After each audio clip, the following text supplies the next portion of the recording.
ത്രിയേക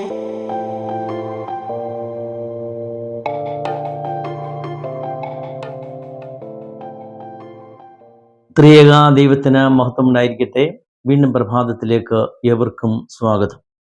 രാജാക്കന്മാരുടെ 2-ാം പുസ്തകം 2-ാം അധ്യായം അതിൻ്റെ 14-ാം വാക്യം. ഏലിയാവിന്മേൽ നിന്ന് വീണ പുതപ്പ് കൊണ്ട് അവൻ വെള്ളത്തെ അടിച്ചു. ഏലിയാവിൻ്റെ ദൈവമായ യഹോവ എവിടെയെന്ന് പറഞ്ഞ് അവൻ വെള്ളത്തെ അടിച്ചപ്പോൾ അത് അങ്ങോട്ടും ഇങ്ങോട്ടും പിരിഞ്ഞു. എലീശായെക്കുറിച്ച് പറയുന്നതാണ്. എലീശ അവൻ ധരിച്ചിരുന്ന പഴയ വസ്ത്രം ഉരിഞ്ഞു മാറ്റി പുതിയ വസ്ത്രം ധരിക്കുകയാണ്. പുതിയ വസ്ത്രം എന്ന് പറയുന്നത് ഏലിയാ പ്രവാചകനിൽ നിന്ന് അവന് വീണ് കിട്ടിയ പുതപ്പാണ്. ആ പുതപ്പ് ധരിച്ചുകൊണ്ട് അവൻ മുമ്പോട്ട് യാത്ര തുടങ്ങുമ്പോൾ ഇതാ അവന് മുമ്പ് വലിയൊരു തടസ്സം. ആ തടസ്സം എന്ന് പറയുന്നത് യോർദാൻ നദിയാണ്. യോർദാൻ നദി ഇരുകര കവിഞ്ഞൊഴുകുകയാണ്. ആ തടസ്സം മാറണം, അവന് മറുകര എത്തണം. അവൻ അവിടെ പ്രാർത്ഥിക്കുകയാണ്. അവിടെ പ്രാർത്ഥിക്കുന്ന ഇപ്രകാരമാണ്: അവൻ ധരിച്ചിരുന്ന ഏലിയാവിൽ നിന്ന് അവന് വീണ് കിട്ടിയ പുതപ്പെടുത്തുകൊണ്ട് എലീശ ആ യോർദാനിലെ വെള്ളത്തെ അടിച്ചുകൊണ്ട് പറയുകയാണ്, ഏലിയാവിൻ്റെ ദൈവം എവിടെ?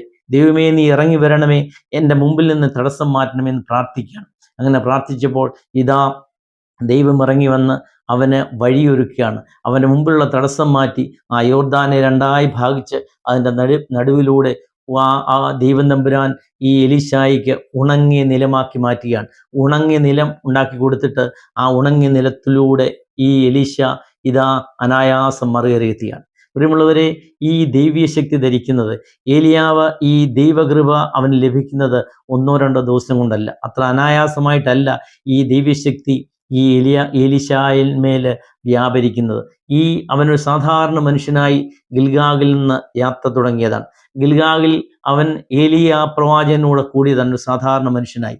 അങ്ങനെ ഏലിയാവിൻ്റെ കൂടെ കൂടുമ്പോൾ തന്നെ ഏലിയാ പറയുന്നുണ്ട്, എൻ്റെ കൂടെയുള്ള യാത്ര അത്ര സുഖകരമായിരിക്കുകയില്ല, നീ എന്നിൽ നിന്ന് മാറിപ്പോകണം, നീ സുഖിച്ചു കഴിയണമെന്ന് പറയുമ്പോൾ ഈ എലീശ പറയുന്ന ഒരു കാര്യമുണ്ട്: എന്നാണ്, നിന്റെ ജീവനാണ് ഞാൻ വിട്ടുപോകുകയില്ല, എൻ്റെ പ്രാണൻ പോയാലും ശരി, നിന്നെ ഞാൻ പിന്തുടരുക തന്നെ ചെയ്യുമെന്ന് പറയുമ്പോൾ ആ വിശ്വാസം കണ്ടിട്ട് ഏലിയാവ് എലീശായെ തന്നോട് കൂട്ടുകയാണ്. അങ്ങനെ യാത്ര തുടങ്ങി അവര് ബേഥേലിലെത്തിയാണ്. ബേഥേലിലെത്തുമ്പോൾ അവിടെ വെച്ച് ഈ ബേഥേലിൽ അങ്ങോട്ട് എത്തുമ്പോൾ അവിടുത്തെ പ്രവാചകന്മാർ ഈ എലീശായെ ഏലിയാവിൽ നിന്ന് അകറ്റുവാൻ നോക്കുന്നുണ്ട്. അവിടുത്തെ പ്രവാചകന്മാരൊക്കെ വന്ന് പറയുകയാണ്, നിന്റെ തലയ്ക്കകത്തുനിന്ന് അവനെക്കുറിച്ച് ചിന്ത മാറ്റണം. നിന്റെ ആ യജമാനുണ്ടല്ലോ ഏലിയാവ്, അവനെ ദൈവം എടുക്കാൻ പോവുകയാണ്, അവൻ മരിച്ചു പോകും എന്ന് പറയുമ്പോൾ പറയണം, എന്നാലും ഞാൻ ദൈവത്തോടുള്ള വിശ്വാസം മാറുകയില്ല, ഏലിയാവിനെ പിന്തുടരുക തന്നെ ചെയ്യുമെന്ന് പറയാൻ. ഏലിയാവ് തന്നെ അവിടെ പറയുന്നുണ്ട്, എനിക്ക് എരിഹോളം പോകണം, എരിഹോയിൽ പോകണം, അത് വളരെ ദൂരമുള്ള യാത്രയാണ്, അവിടെ പ്രയാസങ്ങളേറെയാണ്, നിനക്ക് അത് സാധ്യമാകില്ല, നീ ഇവിടെ സുഖിച്ചു കഴിഞ്ഞോളൂ, സന്തോഷത്തോടെ കഴിഞ്ഞോളൂ, എൻ്റെ കൂടെ യാത്ര തുടങ്ങാൽ അത് പ്രയാസമുള്ള യാത്രയായിരിക്കുമെന്ന് പറഞ്ഞ് ഏലിയാവ് തന്നെ ഈ എലീശായെ പിന്തിരിപ്പിക്കുവാൻ ശ്രമിക്കുന്നുണ്ട്. പക്ഷേ അവിടെയും ഈ എലീശാ പ്രവാചകൻ അതൊന്നും കേൾക്കാതെ പറയുകയാണ്, സത്യം ചെയ്ത് പറയുകയാണ്, ഞാൻ നിന്നെ പിന്തുടരുക തന്നെ ചെയ്യും, എൻ്റെ ജീവൻ പോയാലും ശരി, ഞാൻ നിന്നെ വിട്ടുപോകുകയില്ല എന്ന് പറയുകയാണ്. അവിടെയും ഏലിയാവിൻ്റെ കൂടെ യാത്ര തുടരുകയാണ്. അങ്ങനെ യാത്ര തുടർന്ന് അവരെ എരിഹോവിലെത്തുമ്പോൾ അവിടെയും അവിടുത്തെ കുറെ പ്രവാചകന്മാർ, എരിഹോവിലെ പ്രവാചകന്മാർ വന്ന് ഈ എലീശായോട് പറയുന്നുണ്ട്, ആ യജമാനൻ്റെ പിന്തുടർന്ന് നിർത്തണം, കാരണം ഏലിയാവ് ഇപ്പോൾ അവൻ മരിക്കും, അവനെ ദൈവം ഇപ്പം തന്നെ എടുക്കുമെന്ന് പറയുമ്പോൾ അവരോട് എലീശ പറയുകയാണ്, എനിക്കറിയാം അവൻ മരിക്കുമെന്നറിയാം, അല്ലെങ്കിൽ ദൈവം അവനെ എടുക്കുമെന്നറിയാം, നിങ്ങൾ മിണ്ടാതിരി, നിങ്ങൾ എന്നെ പിന്തിരിപ്പിക്കുവാൻ ശ്രമിച്ചാലും ഞാൻ പിന്മാറുകയില്ല, കാരണം ഞാൻ അവനെ പിന്തുടരുക തന്നെ ചെയ്യും എന്ന് പറയുകയാണ്. അവിടെ ഏലിയാവും പറയുന്നുണ്ട്, എനിക്ക് യോർദാനോളം പോകണം, നീ എന്നെ വിട്ടുപോകും എന്ന് പറയുമ്പോൾ അതൊന്നും പറയാതെ അവിടെ അതേ സത്യം ചെയ്യുകയാണ്, ഞാൻ നിന്നെ ഒരു കാരണവശാലും വിട്ടുപോകുകയില്ല, എൻ്റെ ജീവൻ പോയാലും ശരി, നിന്നെ കൊണ്ട് ഞാൻ സത്യം ചെയ്യുകയാണ്, നിന്നെ ഞാൻ വിട്ടുപോകുകയില്ല എന്ന് പറഞ്ഞ് ഏലിയാവിനോട് സത്യം ചെയ്യുകയാണ്. അവിടെ യാത്ര തുടരുകയാണ്. അവിടെ യോർദാനിലെത്തുമ്പോൾ ഇവൻ്റെ വിശ്വാസ തീക്ഷ്ണത കണ്ടിട്ട് ഇവൻ ആ എല്ലാ പരീക്ഷകളും അവൻ പാസ്സായി എന്ന് മനസ്സിലാകുമ്പോൾ ഏലിയാ പ്രവാചകനോട് പറയാണ്, നിനക്ക് എന്താണ് വേണ്ടത്, എന്നെ ദൈവം എടുക്കാൻ പോവുകയാണ് പറയുമ്പോൾ അവൻ പറയുന്ന ഇതാണ്, എനിക്ക് വിശ്വാസം വർദ്ധിപ്പിച്ചു തരണമെന്നാണ് പറയുന്നത്, എനിക്ക് നിന്റെ ആത്മാവിൻ്റെ ഇരട്ടി ശക്തി വേണമെന്നാണ് പറയുന്നത്. ആ വിശ്വാസ തീക്ഷ്ണതയാണ്. നീ എൻ്റെ മാതൃകാ പുരുഷനാണ്, നീ ദൈവപുരുഷനാണ്, നിന്റെ ശക്തി ഞാൻ കണ്ടു, ആ ശക്തിയേക്കാൾ കൂടുതൽ അതിൻ്റെ 2 ഇരട്ടി 10 മടങ്ങ് എനിക്ക് വേണമെന്ന് പറഞ്ഞ് ഈ എലീശ പ്രാർത്ഥിക്കുകയാണ്. ആ പ്രാർത്ഥന അവിടെ കേട്ടു, ദൈവം കേട്ടു. ഇതാ ഏലിയാവിനേക്കാൾ 10 മടങ്ങ് ഈ ഇരട്ടി ആത്മാവിൻ്റെ ശക്തി എലീശായ്ക്ക് ലഭിക്കുകയാണ്. അങ്ങനെ ലഭിച്ചു കഴിയുമ്പോഴാണ് ഇത് അവൻ്റെ മുമ്പുള്ള തടസ്സങ്ങൾ മാറുകയാണ്. എത്രയോ അത്ഭുതങ്ങൾ എലീശാ പ്രവാചകൻ ചെയ്തു. പ്രിയമുള്ളവരെ, എലീശാ പ്രവാചകന്റെ ജീവിതത്തിൽ തടസ്സങ്ങൾ ഏറെയായിരുന്നു. ആ തടസ്സങ്ങളെല്ലാം മറികടക്കുന്നത് ദൈവകൃപ കൊണ്ടാണ്. ആ പരീക്ഷകളെല്ലാം അവൻ മറികടന്നു.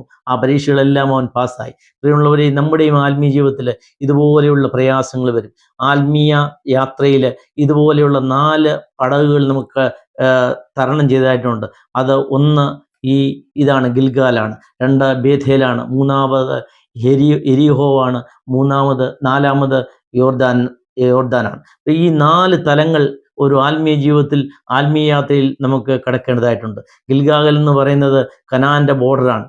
ആ ബോർഡർ എന്ന് പറഞ്ഞാൽ വിശ്വാസം അങ്ങോട്ട് തുടങ്ങുമ്പോൾ ഒരു വിശ്വാസിയുടെ ആത്മീയ ജീവിതത്തിൻ്റെ ആദ്യത്തെ കാൽവെപ്പാണ്. അപ്പോൾ തന്നെ നിങ്ങൾ തടസ്സങ്ങൾ വരും. പലരും നിങ്ങളെ വിശ്വാസ ജീവിതത്തിൽ നിന്ന് നിങ്ങളെ തെറ്റിക്കുവാനായിട്ട് നോക്കും. നിങ്ങൾ അങ്ങോട്ട് പള്ളിയിലോട്ട് പോകുമ്പോഴായിരിക്കാം നിൻ്റെ ഒരു പഴയ സുഹൃത്തോ ആരെങ്കിലും എന്ന് കയ്യെ പിടിച്ച് വലിക്കും. ഇതാ സൂര്യബാർ അടുത്തുണ്ട്, നമുക്ക് പോയി 2 പെഗ്ഗടിക്കാമെന്ന് പറയുമ്പോൾ അതിനെയൊക്കെ തരണം ചെയ്ത്, അല്ല ഞാനതൊക്കെ വിട്ടുമാറിയിരിക്കും എന്ന് പറഞ്ഞ് നീ മുമ്പോട്ട് പോയി പ്രാർത്ഥിക്കുവാൻ കഴിയണം, പള്ളി പോയി പ്രാർത്ഥിക്കുവാൻ കഴിയണം. വീണ്ടും നീ ഈ ദൈവത്തിൽ കൂടുതൽ അറിയുമ്പോൾ കൂടുതൽ പരീക്ഷണങ്ങൾ വരും. ഒരുപക്ഷെ ദൈവം തന്നെ നിന്നെ പരീക്ഷിക്കും. എന്നെ വിട്ടുപോയി ഈ ലോകത്തിൻ്റെതായ മോഹങ്ങളെയൊക്കെ കാണിച്ചുകൊണ്ട് ദൈവം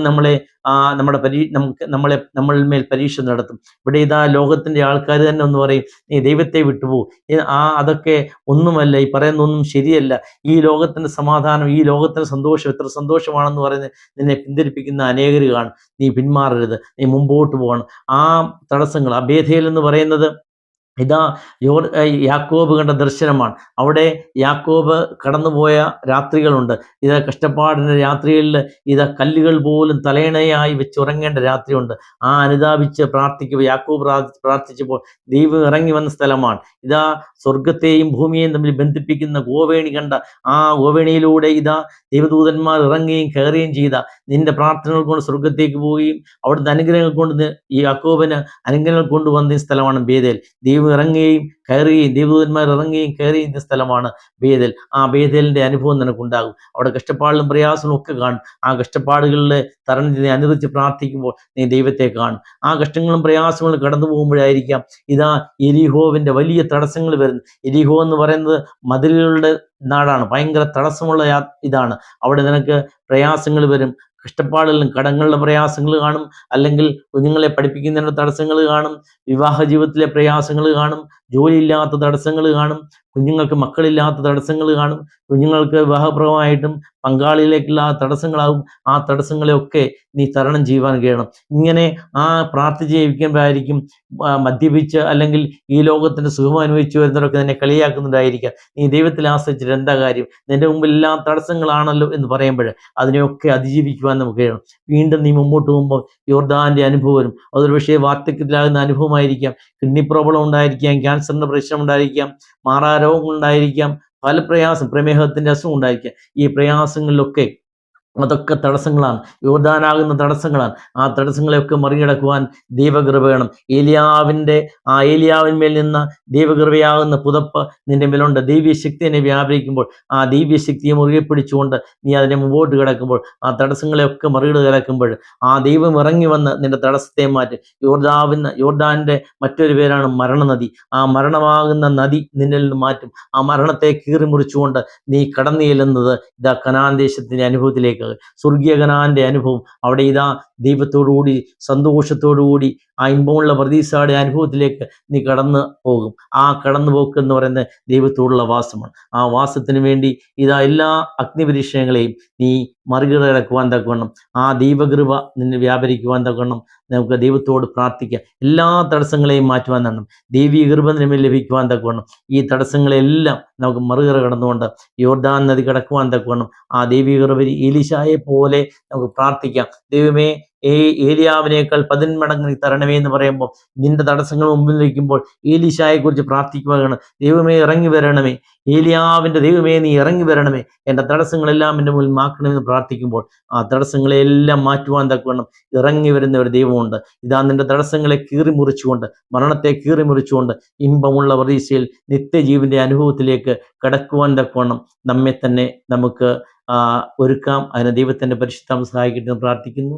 ദൈവം നമ്മെ സമർത്ഥമായി അനുഗ്രഹിക്കട്ടെ.